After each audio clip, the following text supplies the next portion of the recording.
Hey guys, welcome to another episode of Grasp. Today we're going to talk about lateral epicondylitis, also known as tennis elbow.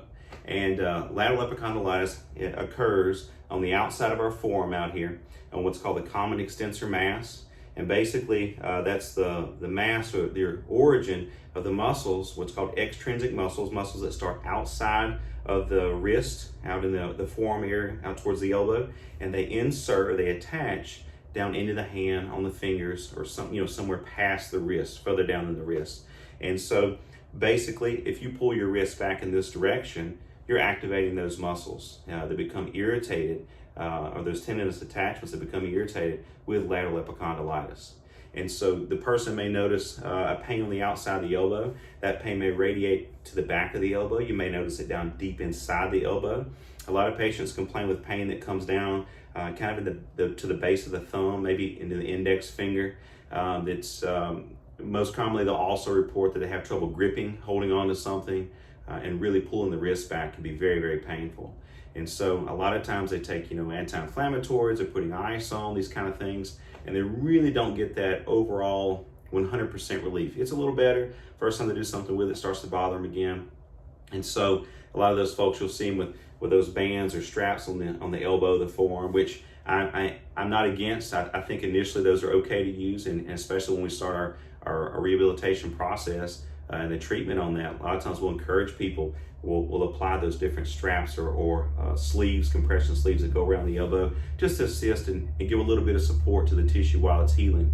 But with that, that can be a very debilitating injury that someone can have.